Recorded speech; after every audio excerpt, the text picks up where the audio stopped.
All right, let's dive in because the NBA world just got a storyline that feels straight out of a drama series. The Los Angeles Clippers and their owner Steve Ballmer are right in the middle of a situation that could shake the league, and it all circles around Kawhi Leonard, salary cap rules, and some shady sponsorship money. At first, it might sound like complicated financial jargon, but what's at stake here could completely change how teams operate and even how free agents make their decisions in the future. So here's the deal.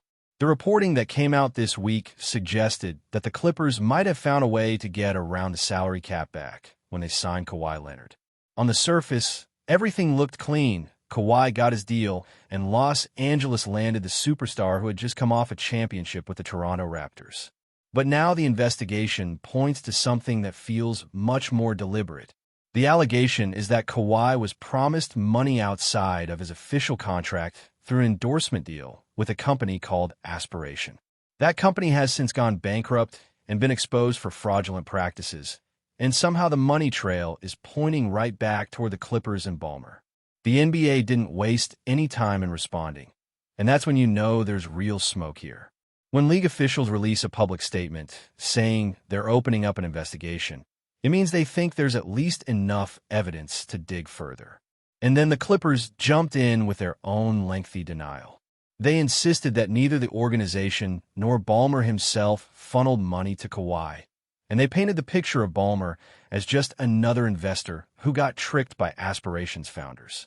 According to them, he wasn't pulling strings behind the scenes to slide extra money to his star player. He was just another victim who believed in a green-friendly company that turned out to be a fraud. But here's the thing that people are stuck on. The Clippers statement used the word oversight when explaining Kawhi's endorsement. They said the team had no oversight of Kawhi's independent deal with Aspiration. That word, oversight, is what made everyone raise an eyebrow. Because at first, the Clippers had called the original reporting provably false. Then, after all these documents and sources came out, their tune changed slightly. Instead of being ironclad in their denial, they left some wiggle room. That shift is what has reporters and fans wondering if the team is backpedaling because they know the investigation might uncover more than they want. If this turns out to be true, the consequences could be massive. Adam Silver has called salary cap circumvention a cardinal sin in the NBA. The salary cap exists so that small market teams, think the Memphis Grizzlies, Oklahoma City Thunder, or Portland Trail Blazers, can compete on a level playing field with the big money coastal franchises like Los Angeles or New York. If rich owners could just hand out under-the-table money through fake sponsorships, then the system would completely collapse. It would turn the league into a game of who has the deepest pockets rather than who drafts and develops the best players. We've seen the league come down hard in the past. The Minnesota Timberwolves once lost 5 first-round picks because they were caught giving Joe Smith an illegal contract. And that wasn't even close to the level of star power that Kawhi Leonard brought when the Clippers signed him. Kawhi wasn't just any free agent. He had just carried Toronto to its first ever NBA championship, beat the Warriors in the finals, and was considered one of the best players in the world. He could have gone anywhere, stayed in Toronto, joined LeBron with the Lakers, or taken a Clippers offer. So if it turns out Los Angeles used a secret financial arrangement to secure him, that's going to be viewed as one of the most damaging scandals in modern NBA history. And keep in mind, this isn't the first time the Clippers have had questions around them. There was that strange car dealership payment to DeAndre Jordan years ago. Then another round of investigation when Kawhi first arrived in 2019. This would now be the third time the league is forced to look into Ballmer's organization. At a certain point, it stops looking like bad luck and starts looking like a pattern. What makes it even more fascinating is that this could open Pandora's box around the league. If the NBA digs deep into this case, what's stopping them from checking on other suspicious contracts? Fans have already started pointing fingers at situations like Dirk Nowitzki taking way less money in Dallas to keep the Mavericks competitive, or Tom Brady in the NFL constantly restructuring his deal while the Patriots built Super Bowl rosters around him. Those situations were always brushed off as team-friendly deals, but now everyone wonders, were there side arrangements we never knew about? More recently, you could look at Jalen Brunson leaving Dallas for New York, taking less money than expected, and just happening to have family on the Knicks coaching staff. That looks different when viewed through this new lens. And then there's the question of punishment. If the Clippers are found guilty, what happens? Could Kawhi's contract be voided? Could he be forced to sit out or sign elsewhere? Would the Clippers lose years of draft picks and be thrown into an organizational tailspin? All of that is on the table, and the uncertainty makes this story even more dramatic. Imagine a world where Kawhi Leonard is suddenly a free agent again, but his value is complicated by the scandal. Would another team even want to give him a max deal, knowing the baggage that comes with it? While this saga unfolds, there are other ripple effects around the league. One example is Cam Thomas in Brooklyn, who just signed his qualifying offer for 1 year at $6 million. That's a surprisingly small contract for a player who averaged over 20 points a game when given real minutes. But by taking the shorter deal, Thomas puts himself in position to hit free agency sooner and potentially cash in when teams have more cap flexibility. And now the question becomes, will other restricted free agents like Josh Giddey or Jonathan Kuminga follow the same path? If they all bet on themselves with short deals, we could see a wave of trades mid-season as teams look to get value before those guys walk. At the same time, we've got stories like Ben Simmons hinting he might step away from basketball altogether. That's another twist in an offseason that already feels unpredictable. And if Simmons and even Russell Westbrook don't find new teams, we're looking at a clear transition point where a whole generation of names we grew used to seeing every night may be stepping aside. But let's bring it back to the Celtics side of things for a moment, because even though the Clippers drama is the headline, Boston fans still have plenty to follow. Name is Quetta, the big man who's been turning heads with Portugal in Eurobasket, just helped his country advance to the elimination round for the first time in history. He was balling out before getting ejected, scoring efficiently, and showing the kind of feel around the rim that Boston could really use off the bench. His growth overseas has fans excited that he might actually carve out a bigger role this season. And then there's Peyton Pritchard, the guard who continues to build his reputation as one of the hardest workers on the roster. Every summer he puts himself through grueling workouts, often paying professional players overseas to defend him in one-on-one sessions so he can simulate real game pressure. It's not just casual pick-up runs, he invests in making his training as competitive as possible.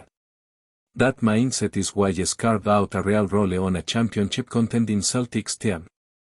With more minutes likely this year, fans are eager to see what kind of leap he can make. Meanwhile, the NBA is also cooking up another change for All-Star Weekend. Reports say the league wants to try a new format in 2026, a mini round-robin tournament with 2 US squads and 1 international squad. It's meant to bring more excitement back to the All-Star experience, which in recent years has felt watered down. If you've watched the Rising Stars game with its team format, you know it's a lot more entertaining than the traditional All-Star game where defense is non-existent. The hope is that by bringing in a competitive structure, maybe with national pride involved, the players will take it more seriously. Now, looping back to the Clippers once more, this whole thing could stretch out for months. Investigations don't wrap up overnight, and you better believe the league wants to be zero before dropping any kind of punishment. But the longer it tracks on, the more speculation builds, and the more nervous Clippers fans get about what the future holds. Imagine entering the season not knowing if your franchise player is about to be yanked away or if your team is about to lose half a decade of draft picks. That's a nightmare scenario, and it's looming right now in Los Angeles. And honestly, it's not just about the Clippers. This is about setting a precedent. If Adam Silver comes down hard and makes an example of Ballmer's franchise, it sends a clear message to the rest of the league, don't even think about trying this. But if the league brushes it under the rug, then what's to stop other billionaire owners from bending the rules? Everyone jokes that they want their owner to do whatever it takes to land the stars, but those jokes stop being funny when it costs you years of relevance because the league catches you. This is the type of situation that can define an era. On one hand, maybe the Clippers skate by, Kawhi keeps playing, and the story fades out. On the other hand, if the investigation proves the reporting accurate, this could be one of the biggest scandals the NBA has seen in decades. And all of a sudden, fans will start questioning every contract, every team-friendly deal, and every mysterious sponsorship. The NBA off-season is usually slow in September. We're just waiting for training camps to open, counting down until preseason starts. But this story has injected a whole new level of drama into the dead zone. And the fact that both the league and the Clippers took almost a full day to put together their responses? That alone suggests there is more to the story than they want to admit. But before we continue, please remember to subscribe to the channel and give the video a like. Your support helps us keep bringing you the latest news about the Boston Celtics. Feel free to share your thoughts on the news in the comments as well. Greg Popovich, the legendary head coach of the San Antonio Spurs, has sent shockwaves throughout the NBA this week with comments regarding the Boston Celtics that have left fans, analysts, and even rival coaches buzzing with speculation. In an off-the-cuff remark during a post-practice media session, Popovich did not mince words about the current state of the Celtics, questioning both their long-term strategy and the cohesion of their roster. While Popovich is known for his candid assessments, rarely does he single out a team in such a pointed manner, and the reaction has been immediate. Analysts have dissected his tone, his choice of words, and even the timing of the statement, with many suggesting that it might reflect insider knowledge of internal struggles that the team has managed to keep under wraps. Fans have flooded social media with theories, ranging from disagreements over draft decisions to tension between star players and management, all fueled by the weight Popovich carries in the basketball world. The rumor mill has ignited, with whispers suggesting that his comments might even influence free agent decisions and trade talks, as teams and players take notice of his unusually pointed critique. The atmosphere around the NBA feels charged, as if Popovich's words are more than mere opinion but a catalyst for deeper scrutiny of one of the league's most storied franchises. Every network segment seems to dissect the subtle implications of his statement, debating whether it's a warning, a critique, or simply Popovich being Popovich, stirring conversations in locker rooms across the country. Inside sources have hinted that Popovich's remarks might be tied to strategic concerns with the Celtics' development trajectory. Especially considering the team's young core juxtaposed with veteran leadership that might not always align. Analysts argue that his criticism reflects an awareness of potential vulnerabilities during playoff scenarios, where team cohesion and adaptability are often tested more rigorously than during the regular season. The Celtics, traditionally praised for their disciplined approach and historical pedigree, now face a new layer of scrutiny as Popovich's reputation gives way to even casual observations. While no official response has been issued by the Celtics organization, the rumor mill suggests that internal discussions are likely underway, assessing how Popovich's comments could impact team morale and public perception. The timing of his remarks, coming shortly after a key victory by a conference rival, has raised eyebrows, leading to speculation about whether it was intended to be a cautionary statement or simply an offhand observation.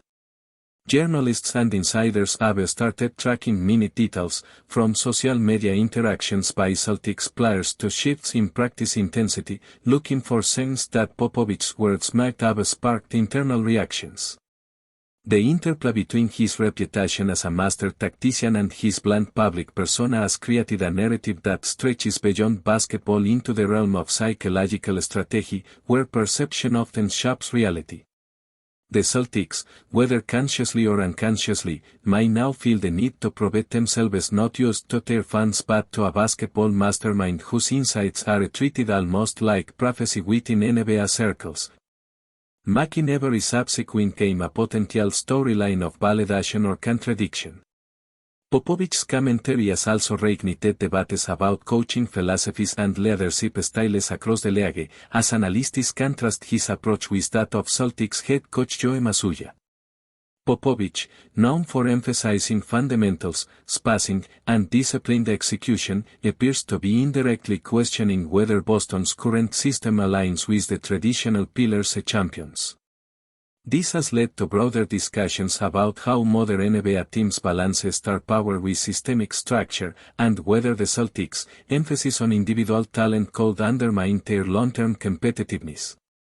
Social media discussions have exploded, with fans dissecting video footage from past games, scrutinizing defensive rotations, offensive spacing, and substitution patterns to find justification for Popovich's critique. Some former players have weighed in, suggesting that his comments might resonate most with younger players who could interpret the critique as a challenge to elevate their performance and maturity on the court. The rumor landscape has evolved to speculate on potential roster moves, coaching adjustments, and the influence of such public observations on player confidence and market value. The Celtics organization now faces a dual challenge, addressing the perception created by Popovich's statement and ensuring internal focus remains intact, avoiding distractions that could compromise performance. Every beat writer and basketball insider seems poised to track the ripple effect of these words, questioning if Popovich has inadvertently set off a domino chain that will affect trade talks, free agency deliberations, and even the psychological approach of rival teams preparing to face Boston. As whispers of internal meetings circulate, the NBA community is captivated by the interplay of reputation, influence, and subtle provocation, leaving fans wondering how much weight Popovich's words will ultimately carry over the coming months. Among the most compelling aspects of Popovich's statement is the implied knowledge of long-term strategic planning, a topic that often remains cloaked with in front of his deliberations. Speculation now centers around whether he has insights into the Celtics' management decisions, player development plans, or even potential friction points that could influence their championship aspirations. Commentators have drawn parallels to other times Popovich has weighed in on league dynamics, noting that his critiques frequently precede major structural shifts within teams or serve as subtle warnings that prompt organizational reassessment. The Celtics' locker room, analysts suggest, might be in a state of heightened awareness, with veterans perhaps feeling the need to assert leadership while younger players grapple with the weight of external scrutiny. Betting markets, fan forums, and sports radio programs have all picked up on the nuance, debating the fine line between constructive critique and outright skepticism. Meanwhile, NBA executives are reportedly taking note, considering whether the remarks signal potential openings for future trades or negotiations. Given that Popovich's perspective carries considerable influence over perceptions of team stability and competitiveness. Rumors of private meetings, strategy sessions, and one-on-one player consultations have begun to circulate, illustrating the widespread impact a single statement can have in a league where perception often guides action. Popovich's unexpected commentary has, intentionally or not, become a focal point that now drives conversations far beyond the confines of San Antonio or Boston, linking fan speculation, media narratives, and potential front office maneuvers in a web of intrigue that underscores the ever-present tension between public observation and internal team reality. The longer-term implications of Popovich's statements might extend into how the Celtics approach the remainder of the season, especially as they contend with a rigorous schedule and heightened expectations. Rumors suggest that players might feel compelled to demonstrate accountability and cohesion in response to external critiques, while coaches might feel pressure to adjust rotations, emphasize discipline, or reconsider tactical approaches in light of perceived vulnerabilities. The NBA rumor ecosystem has interpreted the remarks as a signal that even elite teams are not immune to criticism, no matter their historical legacy or current roster strengths, and that leaders like Popovich wield influence capable of shifting narratives and morale simultaneously. Social media discourse has reached a fever pitch, with fans debating whether the Celtics can respond effectively to such scrutiny or if the comments will linger as a psychological burden, sadly influencing performance under pressure. Analysts speculate that even off-court factors, from media engagement strategies to internal communications, might be recalibrated as a result, highlighting how a single candid comment can ripple through multiple layers of professional basketball operations. Every upcoming matchup, practice, and press conference is now viewed through a lens shaped by Popovich's words, demonstrating how reputational weight and basketball insight converge to create a uniquely charged environment.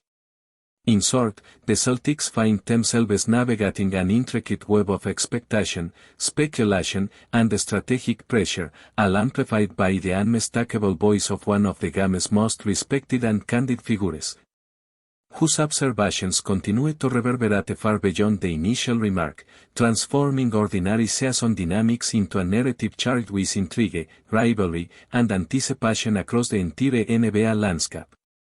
That's it for this update. If you enjoyed the video and want to keep receiving exclusive news about the Boston Celtics, please subscribe to our channel and give the video a like. We always appreciate your comments and opinions.